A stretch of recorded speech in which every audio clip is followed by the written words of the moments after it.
ઉજવણી ઉલ્લાસમય શિક્ષણની શાળા પ્રવેશોત્સવની થીમ આધારિત કન્યા કેળવણી મહોત્સવ અને શાળા પ્રવેશોત્સવ 2024ની ઉજવણી પ્રસંગે વિધાનસભાના અધ્યક્ષ શંકરભાઈ ચૌધરીએ રાજસ્થાન સરહદ નજીક થરાદ તાલુકાના નારોલી વારા અને લોરવાડા ગામની પ્રાથમિક શાળામાં બાળકોને કુમકુમ તિલક કરી આંગણવાડી બાળવાટિકા અને ધોરણ 1ના બાળકોને શૈક્ષણિક કીટ આપી શાળા પ્રવેશ કરાવ્યો હતો। અધ્યક્ષ શંકરભાઈ ચૌધરીએ બાળકોને ચોકલેટ અને ખજૂર આપી મોં મીઠું કરાવી સૌને શાળા પ્રવેશોત્સવની શુભકામનાઓ પાઠવી હતી।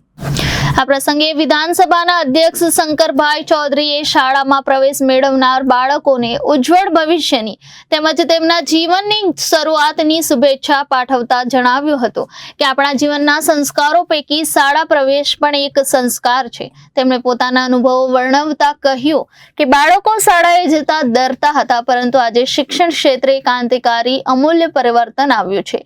આપણા લોકપ્રિય વડાપ્રધાન શ્રી નરેન્દ્રભાઈ મોદીએ શરૂ કરાવેલ કન્યા કેળવણી મહોત્સવ અને શાળા પ્રવેશોત્સવને આભારી છે।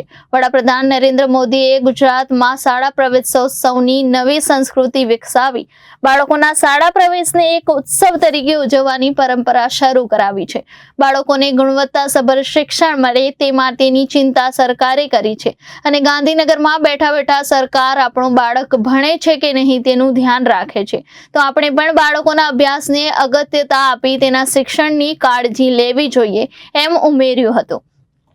અધ્યક્ષ શંકરભાઈ ચૌધરીએ કહ્યું કે આજે સમગ્ર રાજ્યમાં શાળા પ્રવેશોત્સવને ઉત્સવની જેમ ઉજવવામાં આવે છે, જેના લીધે ડ્રોપ આઉટ રેશિયો ઘટ્યો છે અને બાળકોનું 100% નામાંકન થાય છે। બાળકો માતા પિતા અને શિક્ષકોનું અનુકરણ કરતા હોય છે, એમની ટેવો અપનાવતા હોય છે। આથી વાલીઓને બાળકો માટે થોડો સમય કાઢવા અપીલ કરી હતી, તેમજ મોબાઈલનો વપરાશ ઘટાડવા અને બાળકોને મોબાઈલથી દૂર રાખવા અનુરોધ કર્યો હતો। શિક્ષણ અમોઘ શસ્ત્ર છે, જેનાથી ગરીબમાં ગરીબ વ્યક્તિ પણ ભણી ગણી આગળ વધી શકે છે। શિક્ષણને પકડી લઈએ અને વ્યસનને છોડી દઈએ તો આપણી પ્રગતિને કોઈ અટકાવી શકે નહીં। માતા પિતાને પોતાના બાળકો ભણે છે કે નથી તેની કાળજી રાખવા વિનંતી કરી હતી। કાર્યક્રમના અંતે અધ્યક્ષ શંકરભાઈ ચૌધરીના હસ્તે શાળાઓના પ્રાંગણમાં વૃક્ષારોપણ પણ કરવામાં આવ્યું હતું। આ પ્રસંગે નારોલી વારા લોરવાડા ગામના સરપંચો, આચાર્યો, શિક્ષિકાઓ, શાળા પરિવાર, સ્થાનિક ગામ આગેવાનો, આંગણવાડી કાર્યકરો, ભૂલકાઓ અને નાના બાળકો મોટી સંખ્યામાં ઉપસ્થિત રહ્યા હતા।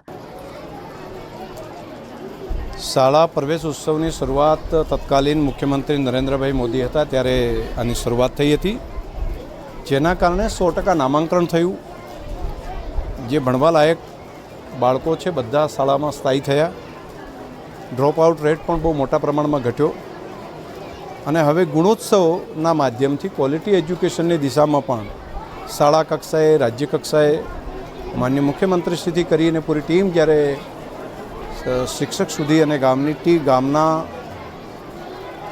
સરપંચ અને ગામના અગ્રણીઓ પણ આની અંદર જોડાય છે, ત્યારે શિક્ષણ માટેની એક નવી ક્વોલિટી એજ્યુકેશનની શરૂઆત એ ગુજરાતે શરૂ કર્યું છે અને પરિણામો પણ અત્યારે દેખાવા માંડ્યા છે।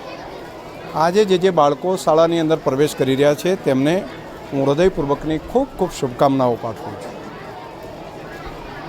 Bureau report, Janadesh news, Banaskantha.